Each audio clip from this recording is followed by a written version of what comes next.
forum.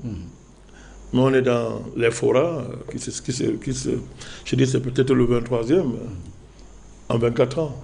Donc, le vrai débat, c'est de savoir qu'est-ce qu'on peut faire un bilan. Et le bilan, il est à quel niveau, mais ça, je vous apprends pas votre métier. Justement, mais, donc, c'est un non-développement pour moi. Mais, quand je dis non-développement, je veux dire qu'un événement a plus de 20 ans, 23 ans, il n'est plus... Il devient un rituel, tout simplement. Il devient un rituel, il devient une routine.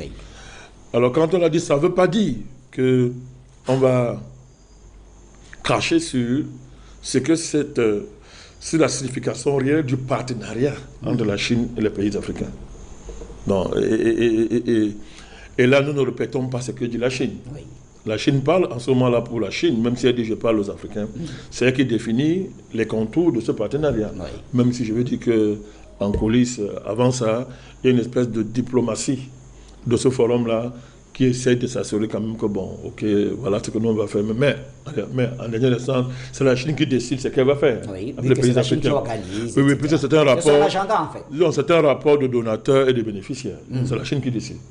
Bon, alors à ce moment-là, nous ne devons pas dire ce que la Chine dit. Parce que ce qu'elle dit, c'est officiel, c'est dans tous les documents. Qu'est-ce que l'Afrique dit? C'est ça qui est le plus important. Exactement. Ce que nous disons, c'est que la Chine, l'avantage stratégique qu'il y a derrière, c'est que ça permet une diversification des partenariats. Et la diversification des partenariats était une étape nécessaire dans la longue marche de l'émancipation des États africains, qui sont des États de colonies. Ça reste en fait de facto des colonies jusqu'au XXIe siècle. Donc c'est ça, l'avantage, c'est ça que la Chine a permis aux pays africains de respirer. Au niveau de l'accès à des financements, ça a donné aux Africains des marges de manœuvre aux dirigeants africains, et ça a donné aux Africains des entrées au niveau du Conseil de sécurité. On ne peut pas cracher dessus. Ça, c'est important, c'était bien. Donc, c'est tout. Le reste, c'est le blabla habituel, c'est le financement, infrastructure, échanges commerciaux, etc. Concrètement, oui, des pays africains ont eu des infrastructures qu'ils n'auraient pas pu avoir restant dans le carcan de l'Occident, qui à un moment donné disait aux Africains à l'OFMI, c'était la seule voie, pour masquer l'incapacité de l'Occident à financer les projets de développement. À financer le développement. Donc, à l'OFMI, la Chine a permis aux Africains de contourner un ensemble de carcans et la violence de l'ajustement structurel par une possibilité de financement des infrastructures. Et il y a eu ça. Mais quand les infrastructures, il faut encore que ces infrastructures vous appartiennent réellement, parce que les Chinois, quand à un moment donné les échéances ne sont plus respectées, on vous dit, nous on prend l'infrastructure, on gère nous-mêmes. Il y a un exemple à l'Ouganda, etc. Donc la Chine a ses manières là aussi de faire. Et évidemment, ce n'est pas un cadeau, Bachir. Quand la Chine entre chez vous pour financer les infrastructures, avant que l'infrastructure ne finisse, elle a récupéré longtemps son argent, elle a des franchises en douane qui souvent même sont au-delà de prêts qu'on vous a donné, etc. Bon, ce sont les affaires, on comprend ça, mais ce partenariat stratégique est bénéfique pour l'Afrique dans le sens de ce que je viens de vous dire. Ça permet une diversification des partenariats, ça donne des alternatives et ça a préparé le chemin aussi à un monde multipolaire. Un peu jouer un monde multipolaire. Et pour moi, c'est extraordinaire cette affaire-là.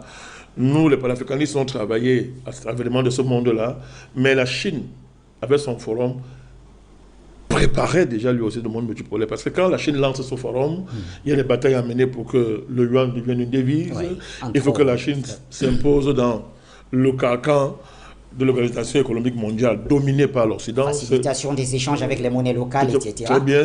Non, je dis à l'époque déjà qu'elle lance, à l'époque, pas maintenant, à l'époque, déjà, la Chine a même un problème. Il faut que le yuan soit une devise acceptée. C'était pas le cas déjà, mais c'est bon. Il a fallu du moins que la Chine réécrive, s'impose dans les règles internationales, c'est-à-dire les règles dominées par l'Occident. Donc, déjà à cette époque-là, la Chine, en s'ouvrant à l'Afrique, comment on dit ça, se donnait des marges de manœuvre. Vous voyez, des marges de manœuvre pour négocier ce tournant-là. Elle a réussi. Maintenant, le temps avançant, tu soulèves un aspect important, c'est que si on prend le cas de l'Afrique centrale, par exemple, depuis les années 2007, je crois, on peut dire 2007, ou avant, mais déjà à partir de ce moment-là, 2007, en montant, 2010, 2015, l'Afrique a permis, par exemple, à des pays d'Afrique centrale de lancer des programmes de financement des infrastructures que le FMI ne voulait pas financer. Et ça va déboucher sur ce que vous vous rappelez à l'époque, le fameux sommet extraordinaire que le FMI va imposer. Et on va vouloir encore redévaluer le franc CFA et nous imposer un deuxième cycle d'ajustement. Les deux, d'ajustement structurel. Oui. Vous vous rappelez, l'Afrique centrale a dit non. Oui. Il n'y a pas de plan, il n'y aura pas une dévaluation du franc CFA, mais on va faire un autre cycle, si vous voulez. D'accord, on est prêt à faire des ajustements, mais on ne dévalue pas le franc CFA. Oui. Et que disait Mme Christine Lagarde, agissant pour le compte de l'Union européenne et de la France, elle disait, monsieur, vous devez mettre vos biens immobiliers à l'étranger, tout ça. Il faut qu'on vende tout ça pour que vous donnez des assurances qui ont la capacité que ces dépenses-là ont une couverture en termes de devises. Des garanties. Oui, en termes de devises. Ouais. Les pays africains, on a dit niet. Et tu te rappelles la bataille qu'on a menée à l'époque, Bachir, on était ensemble, qu'on a menée pour dire non à une deuxième dévaluation. Ouais. Et on avait réussi à éviter ça. Donc ça, c'est la Chine. La Chine a permis à des pays, à travers un troc très imaginatif, de contourner les carcans du franc CFA. Moi, je me rappelle à l'époque, un pays comme le Cameroun a passé peut-être 5 ans sans verser la contrepartie dans le compte d'opération. Les gens ne le savent pas. Bah, je pense que c'est même l'une des raisons qui avait amené à convoquer ce sommet. Le Cameroun l'a fait en silence. Oui. Les gens n'ont qu'à aller visiter la cheveux de la BEC. Hein. Le Cameroun n'a pas versé. Donc, après, le sommet est venu, oui, on est venu faire la pression parce que, bon, comme l'habitude des Occidentaux, ils ne manquent pas l'occasion quand ils peuvent. Il y a eu cette rencontre-là, ils voulaient imposer une deuxième dévaluation, les pays africains ont résisté. Ça a été possible, je veux dire les pays d'Afrique centrale, ça a été possible parce qu'il y avait le partenariat avec la Chine, mon cher Bachir. Oui. Tous les grands projets structurants qu'un pays comme le Cameroun a lancés n'auraient pas été possibles, par exemple, sans le partenariat stratégique entre la Chine et le Cameroun. Je pense que c'est vrai pour beaucoup de pays africains. Donc, il y a ces avantages, de fait, mais ce sont des avantages, Bachir, qui ne créent pas une accélération du développement en tant que tel, parce qu'il y a encore un carcan néocolonial qui est là, mais je dis, ça permet de diversifier les partenariats, et cette diversification est un bond nécessaire, est un préalable nécessaire, Bachir, pour enfin amorcer la bataille du développement, mais ça, il commencera sérieusement quand nous allons achever la décolonisation de nos pays. Pour l'instant, on est dans cette bataille. Et c'est en cela que ce sommet-là, malgré les limites qu'il vient de montrer, est une nécessité, est une bonne chose. Quand vous faites une rétrospection de ces relations aujourd'hui, est-ce que vous trouvez que l'Afrique joue bien sa carte? Non, il n'y a pas d'Afrique. Il faut corriger, vous m'excuserez un peu, oui. Il faut corriger le concept. C'est là où il y a une escroquerie géopolitique. J'allais dire sémantico-géopolitique. Il y a une escroquerie sémantico-géopolitique. Et ça a son coût. Hein. Oui. Ça pèse dans la géopolitique. La Chine dit sommet sino-Afrique. C'est faux. C'est un sommet sino-54 pays africains. Il faut parler de ça, c'est important. Ce n'est pas l'Afrique. Justement, chaque pays vient discute de manière individuelle. Tout à fait. La Chine, donc, ça, c'est une escroquerie sémantico-géopolitique. Nous, les donneurs panafricanistes, nous dénonçons. On ne peut pas accepter ça. Donc, ce n'est pas un sommet sino-Afrique. Oui. Et là, Pékin joue la ruse. Et tant mieux. Les pays africains, pour l'instant, continuent à partir chacun seul et viennent se réunir. Et c'est un président étranger qui les réunit. Ils ne sont pas en mesure de s'asseoir eux-mêmes pour discuter des problèmes de l'Afrique. Oui. Sauf quand ils font les faux sommets à l'Union africaine, avec les conférences des chefs d'État, qui sont de la pure figuration, de la pure routine. Donc, c'est-à-dire que c'est la Chine qui réunit les Africains, Bachir. Ils ne peuvent pas se parler entre eux, mais c'est la Chine qui les réunit. C'est déjà un fait. Donc, ce n'est pas un sommet sino-Afrique. C'est un sommet Chine, 54 pays africains. Et chaque pays vient parler lui-même et rentre avec sa part de cagnotte. On est là à 50,7 milliards de dollars. Oui. Voilà. Donc chacun doit répartir ça, divisé par nombre de pays. Chacun vient prendre sa cagnotte. Bon, alors, si la Chine appelle ça l'Afrique, elle est libre de le faire. Mais ce n'est pas l'Afrique, ça. Ce n'est pas l'Afrique, ça. Parce que, à défaut des États-Unis d'Afrique, comme on le prônait, il y a beaucoup d'autres alternatives qu'on peut faire. Panafricanistes. Oui. Si les gens ne savent pas le faire, on peut le dire. Alors, il y a toujours eu l'expertise, mais sur le plan géopolitique, on tuait les Africains, on les massacrait, on tuait les intellectuels. Bachir, on provoquait les crashs d'avions pour empêcher, par exemple, au niveau du plan d'action de Lagos, de se mettre ensemble. Tout ça. Oui, mais le temps est passé aujourd'hui. Aujourd'hui, le monde a changé. On peut relancer le panafricanisme politique sur une autre forme. Oui. Pas directement sur, je pense, c'est ce que les pays comme l'État de l'AES essaie de faire. Mais une véritable transformation de l'Union africaine peut déboucher sur une puissante géopolitique africaine qui va avoir un impact direct sur nos capacités économiques.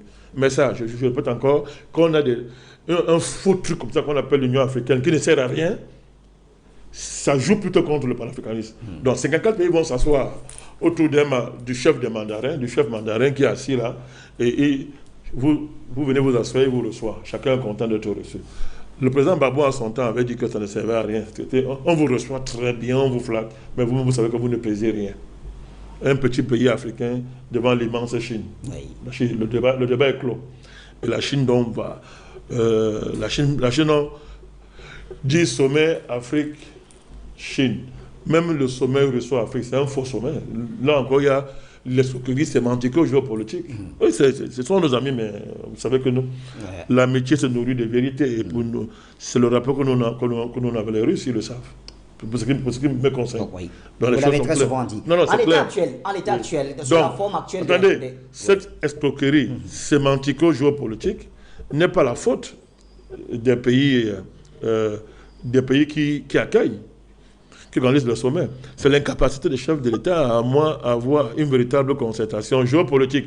Je n'ai pas dit les concertations informelles. Ça existe entre eux, en fonction de leur bloc, de leurs intérêts. Mais je n'ai pas d'une véritable analyse, démarche géopolitique qui soit à la hauteur du pays qui veut parler avec vous. Ce n'est pas encore le cas. Alors, si je vous ai bien... des rapports, je répète, donateurs, bénéficiaires. Alors, si je vous ai bien compris, l'idéal aurait été qu'avant d'aller à ces rencontres, l'Afrique s'est concertée. Qu'il y ait une stratégie africaine. Oui. Mais ça... Donc jusqu'ici, il n'y a pas de stratégie africaine dans ce type de relation. Il n'y a pas.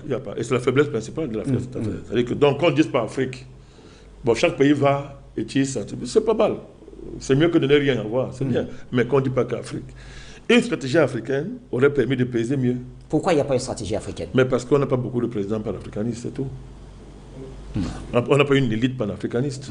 Attention, l'Union africaine, je répète, n'est pas une structure panafricaniste. Vos élites universitaires sont moulées jusqu'aux os dans la pensée occidentale et la pensée géopolitique occidentale. Elles répètent comme des perroquets. Oui. Pour l'instant, l'AES est embryonnaire. Il y a une dynamique panafricaniste au niveau de l'opinion, de l'imaginaire. C'est bien, mais il faut pousser davantage l'avènement d'une véritable société civile réellement panafricaniste bâtie, d'un bon véritable mouvement culturel panafricaniste qui ne soit pas du folklore. Non, ouais. Panafricaniste, etc. Il faut ça. Mais bon, ça vient. Il faut déjà saluer ce qui est déjà là. Nos rapports avec la Chine n'étaient pas le même rapport hier. Ça bouge. L'Afrique est courtisée. Les pays sont courtisés. Mais, Bachir, la cour ne veut pas dire que quand tu es une belle femme, on te courtise, c'est à toi de tirer tes intérêts là-dedans parce que la cour veut dire mentir en faisant semblant de dire la vérité, c'est flatter l'ego, oh tu es belle. Mais une chose de dire que tu es belle, une chose d'avoir les vraies relations avec toi. On dit que tout flatteur vieux dépend de celui qui l'écoute. Malheur aux belles femmes qui écoutent le flatteur. Une fois qu'on t'a utilisé, on va te jeter. Il ne faut pas que l'Afrique devienne Kleenex. Les pays africains ne doivent pas être du Kleenex géopolitique au service de la croissance d'une quelconque puissance. Est-ce qu'il existe... Vous avez compris ce que j'ai dit? Oui. Kleenex géopolitique. Compris, oui. Voilà. Alors je mets cette question entre parenthèses ou entre guillemets, puisque vous avez parlé de stratégie. Est-ce qu'il existe justement une géopolitique africaine? Non. C'est nous qui la faisons pour l'instant. Ça n'est pas encore récupéré, je veux dire au niveau africain. Que des États aient une démarche géopolitique, oui. Par exemple, la démarche du Togo, là, avec son fanfaronnade de faux panafricanisme, là. C'est une démarche géopolitique, sauf que c'est au service d'un individu. Nous parlons d'une véritable géopolitique africaine. Pour l'instant, c'est nous qui la faisons. Il faut que des États aient une démarche géopolitique africaine. Et pour ça, il faut des cadres. Je dis, c'est ça à quoi servirait une union africaine devenue une organisation panafricaniste. Elle ferait ça. C'est faisable. On n'a pas besoin de réunir tous les pays africains, comme Kouma disait. C'est trop compliqué. Parce qu'il y a vous avez fait comme avec l'Algérie, avec le Maroc, les Ouattara, ils sont pleins. Mais on peut commencer une véritable démarche. Mais pour ça, il faut oublier l'Union africaine. Ça ne se ferait pas pour l'instant au niveau africain, mais ça peut se faire déjà comme l'AES a commencé, Bachir. C'est pour ça que c'est important que l'AES s'agrandisse davantage et qu'on verra ce qui va se passer en Afrique centrale. On verra. Par exemple, les BRICS, c'est une opportunité extraordinaire. Là encore, les BRICS, ça c'est vraiment une opportunité. C'est-à-dire parce que là, vous avez je crois 5 membres fondateurs au départ. Oui. C'est différent que d'avoir un pays qui vous convoque, qui vous dit, bon, venez on parle, je parle à l'Afrique. Oui. Non. C'est-à-dire ces 5 fondateurs ont suscité l'appétit à d'autres. Oui, et tout de à plus en fait, plus les gens aujourd'hui- viennent. Voilà. Oui. Ça, c'est une dynamique. Alors quand vous le dites, ça nous Et permet de c'est- rappeler quand même que c'est une même la dynamique. grande Turquie aujourd'hui a Oui, introduit sa demande. oui, d'accord. Ouais, c'est bien. C'est un grand pas. C'est vrai que Erdogan, il faut s'en méfier tellement parce que lui, on ne sait jamais ce qu'il veut faire. Mais c'est une bonne, c'est déjà quelque chose. Ça montre le caractère attractif des BRICS. Tu vois, les BRICS attirent. Mais là, ce qui est intéressant, c'est que l'enjeu là-bas, c'est le monde multipolaire. Alors que les sommets, sinon Afrique, ce n'est pas le monde multipolaire, c'est un sommet Afrique, entre guillemets, avec la Chine. L'Afrique n'ayant Vous pas... voyez la différence? Je vois très bien. Lorsque vous êtes dans un sommet russo-afrique, il ne s'agit pas du monde multipolaire, il s'agit d'une rencontre entre la Russie et les pays africains. Mais les BRICS, l'enjeu, c'est le monde multipolaire. Ouais. Toute cette dynamique bâchisse, il revient donc aux différents pays de savoir articuler la dynamique du monde multipolaire et la dynamique propre à chaque puissance, membre des BRICS, dont la Russie et la Chine. Et là, il y a des manœuvres géopolitiques, il y a des marges de manœuvres géopolitiques qu'on peut avoir si on est un peu intelligent et si réellement on est rien de mal panafricanisme. Moi, je vais vous dire une chose. Le panafricanisme, si on ne peut pas la faire au niveau africain, on peut la faire au niveau national. Et c'est la différence avec Nkrumah. Nous disons qu'on peut le panafricanisme déjà au niveau national, dans sa maison, dans la commune. C'est possible. On n'attend pas seulement d'être... Au sommet. Donc, c'était ça la grande pensée de Nkrumah. Oui. Écoutez, la pensée de Nkrumah, elle est très riche. Hein. C'était une bonne proposition. Hein, parce que ce que Nkrumah disait, panafricanisme politique, ça voudrait aussi dire, vous savez, il y avait derrière une démarche économique, etc. Mais ça, c'était, dans les faits, dur à mettre en pratique. Et il a perdu le pouvoir aussi pour ça. Oui. Alors, donc, du coup, le panafricanisme politique version Nkrumah... Peut-être l'époque ne s'y prêtait pas. Oui, même jusqu'à maintenant. Ouais. Il y a plusieurs Afriques, il ne faut pas se mentir, ça se voit. Il y a plusieurs Afriques. Le pragmatisme et le réalisme commandent de revisiter le nkrumahisme, de réadapter cette pensée. Et pour la réadapter, il faut articuler ça avec la pensée de Garvey, qui dit que non, ça peut commencer dans un pays. Dans un pays. Il suffit qu'un pays africain dise, ok, moi je me proclame, je suis un État global, panafricaniste. Les choses sont claires. Tu déclenches un mouvement. Mais là, ça va être la démarche d'un État adapté aux impératifs de notre époque. Ça, c'est faisable, Bachir. Donc, l'ES l'a compris, les questions sécuritaires sont à la base, mais on voit maintenant qu'on est passé d'une alliance à un traité. Ça bouge. Ben, c'est ça qu'il faut encourager, Bachir. Donc, les sommets Sino-Afrique, le FOCAC, oui, c'est bien, c'est un événement géopolitique, mais il faut passer de la routine pour en faire un événement de qualité dans le développement des pays africains. Est-ce que c'est exagéré de dire que sous la forme actuelle, l'Afrique est, si vous voulez, victime de la stratégie chinoise ou de la géostratégie chinoise?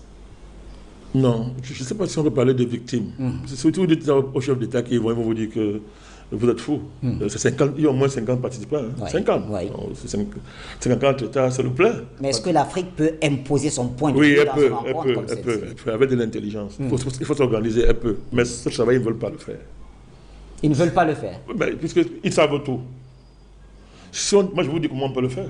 Nous sommes les géopoliticiens. On vous dit qu'est-ce qu'il faut faire. Même en l'État, même dans cette division éparpillée-là, une stratégie en coulisses, comment on dit ça? C'est en avant ou en aval ou en amont, je dis.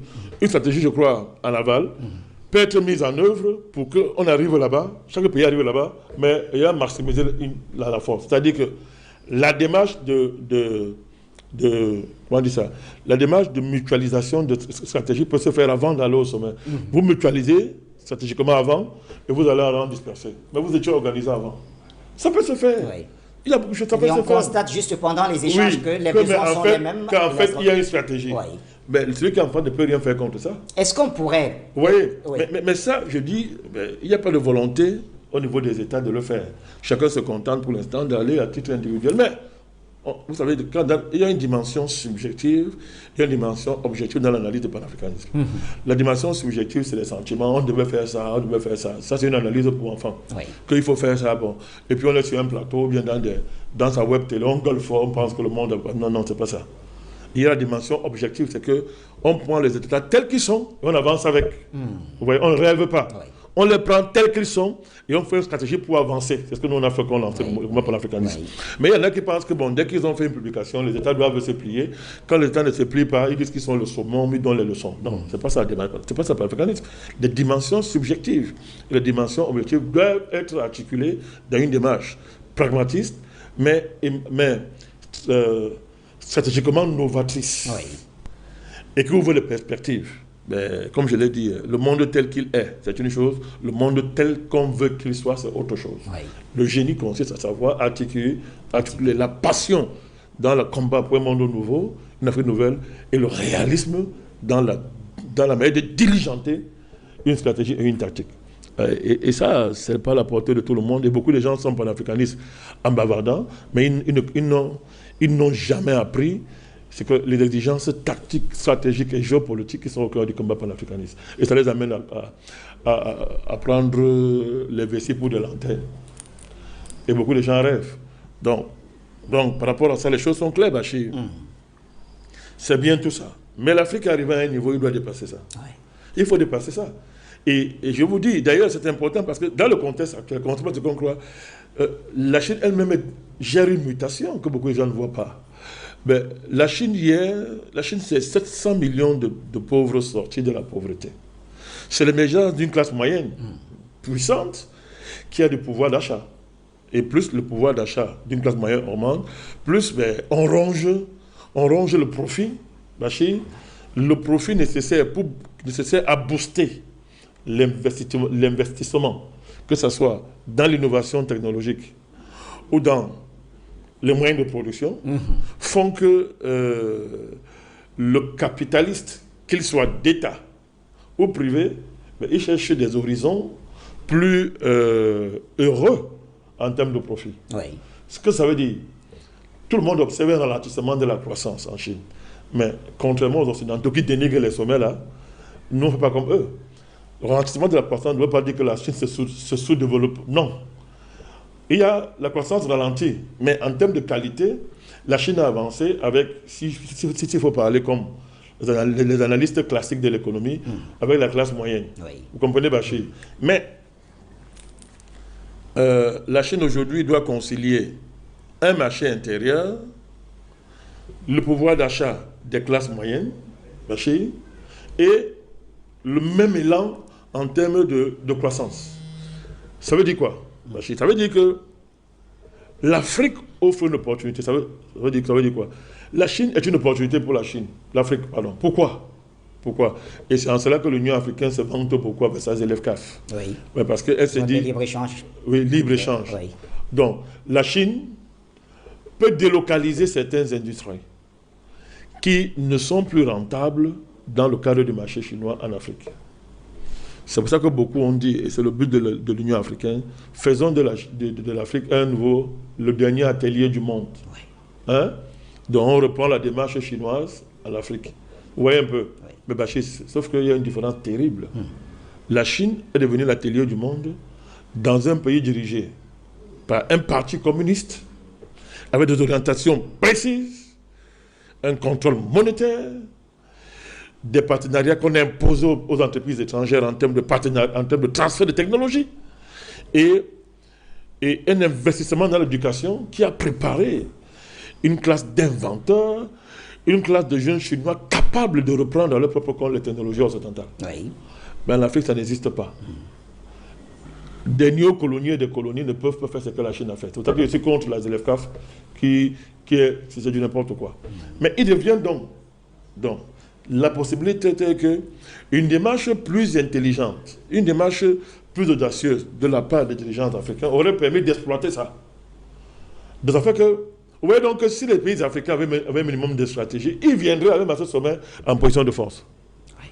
Mais comme ils ne sont pas, ce n'est pas leur préoccupation, oui, chacun va venir prendre sa part d'investissement, d'argent, oui. Il faut encore que tout l'argent là entre en Afrique, ce n'est pas le cas parce que cette aide-là, les entreprises vont venir les faire, les Chinois vont les faire et tout, machin, tout ça. Avec certainement la main-d'œuvre chinoise. Bien sûr. Non, c'est des marchés concrets pour les entreprises chinoises. Oui. C'est des marchés concrets pour l'économie chinoise. Vous êtes seulement des consommateurs, mon cher Bachir. Ça devient vous risquez de créer une affaire comme la Goa, qui consiste à produire chez vous avec des coûts très très bas en termes de main-d'œuvre, mais pour aller consolider de véritables gains de productivité sur le marché américain. Mais à ce moment-là, ces entreprises américaines qui à la fin gagnent. Vous êtes seulement, vous venez, on connaît tout ça. Vous êtes un peu comme les endroits, on délocalise, et les gens sont là avec des tâches comme des robots. Tu es là matin, mais tu fais le même geste à la fin de ta vie, même quand tu n'es pas au travail, à la maison, tu fais le même geste, tellement tu es devenu un robot. Oui. Voilà. Mais vous allez vendre ça sur le marché américain. Mais à la fin, vous voyez très bien que ça ne vous développe pas. Vous n'êtes qu'un facteur. Parce qu'on a payé un avantage, ce qu'on appelle l'avantage factoriel. Mais il y a un mot technique que j'ai oublié. Oui. L'avantage factoriel, vous n'êtes qu'un facteur. Mais vous ne vous développez pas. Sinon, l'Amérique latine serait développée. Alors, ça veut dire que l'Afrique, dans le grand projet de la route de la soie chinoise, n'est qu'un pion. Non, pas fondamentalement. Ce n'est pas un pion. C'est pas vrai. On n'est pas un pion. Mais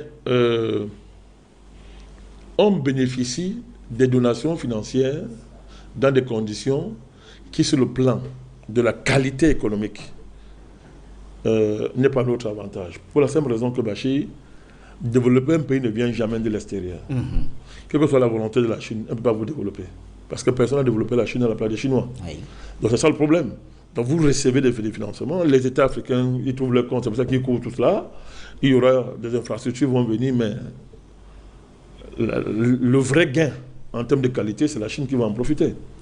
Vous voyez? Donc je ne peux pas dire que le pays... Non, on n'est pas des pions, parce qu'on est dans, je vous dis, on est dans une diversification des partenariats qui a aussi un avantage géopolitique, je voulais démontrer. Au Conseil de sécurité, oui. Au Conseil de sécurité, à l'heure actuelle, je vous dis, des pays comme l'AES peuvent jongler.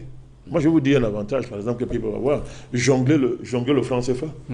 Parce que bon, les 50 milliards de dollars et poussières que la Chine donne là, il faut s'assurer que ça ne passe pas par le trésor français. Hein. Oui. Et là, il y a des pays africains qui jonglent. Les pays de l'AES, par exemple, ont multiplié une expertise pour jongler en franc CFA. C'est-à-dire qu'on prend les avantages du franc CFA, on rejette ces désavantages. Ils sont en train de faire ça. Oui. Bon, c'est provisoire. Oui. Vous voyez qu'on peut jongler. Parce que dans le cas de prix, par exemple, on a dit qu'on va financer, on va échanger en monnaie locale. Oui. Ça change la donne. Hein. Oui. On y va. Donc, il y a ces réels avantages. S'il y a des États très inventifs qui, avec des gens audacieux, on obtient des choses. Donc, vous voyez que je ne veux pas dire qu'on vous pion, ça veut dire qu'on vous met là, on vous pousse comme un pion. Non, la Chine a besoin de l'Afrique. Mais elle n'a pas besoin d'une Afrique unie. Elle a besoin d'une Afrique où elle appelle l'Afrique 54 pays qui viennent s'asseoir, chacun pose son problème. Ça, mais la Chine a besoin de l'Afrique. Donc, ce n'est pas un pion. La Chine ne vient pas coloniser les Africains. Oui. Laisser les Occidentaux. Ça c'est clair. Et Macron dit des bêtises comme ça. Alors, la Chine ne vient pas coloniser les Africains. Mais en jouant bien la carte chinoise, on peut accélérer notre décolonisation. Et ça, c'est une réalité. Mais quand vous dites que la Chine a besoin de cette Afrique sans qu'elle ne soit unie. Oui. Mais est-ce que là, ça ne devient pas problématique justement pour l'Afrique? Ce n'est pas la faute de la Chine. Oui. Non, je ne dis pas la faute de la Chine. C'est à nous deux. C'est vrai qu'il y a un héritage colonial qui fait que le fait colonial est là, le fait endo-colonial est là, parce que le fait colonial veut aussi dire l'action des classes d'oppresseurs internes qui jouent le jeu du colon. Oui, mais quand on a fait de dire ça, fondamentalement, l'Afrique est victime d'une organisation internationale de la richesse, du travail et de la circulation des facteurs de production qui lui est structurellement défavorable. Ça veut dire que c'est organisé. Si on ne dit pas ça, on n'est pas un panafricaniste. C'est organisé. Oui. Mais une fois qu'on a dit ça, il faut cesser d'être une victime consentante. Une victime se bat. Et dans la lutte, dans la bataille de l'Afrique pour se redresser, il y a une carte chinoise. Il y a des avantages avec la Chine. Cet avantage-là, je dis, il faut les maximiser. On aurait pu bien les maximiser s'il y avait en face une véritable réflexion panafricaniste. Il n'y en a pas. Il n'y en a pas. C'est ça que je dis au niveau des États. Il n'y en a pas. Mais, je vous ai dit, il y a une différence entre le monde tel que vous le voulez, vous le voyez, et le monde tel qu'il est. Nous qui sommes des partisans du monde tel qu'il est, nous disons que nous faisons une stratégie qui se base sur l'État. Les États tels qu'ils sont, on fait bouger les choses. Et Bachir, ça bouge. Ça bouge. Et en ça, nous n'abandonnons pas ce focac 2024, Oui. comme on a abordé les autres focales. Ouais. Non, c'est pas vrai. C'est pas vrai. Le monde a changé. Oui. Le monde a changé. Les pays africains veulent adhérer à BRICS.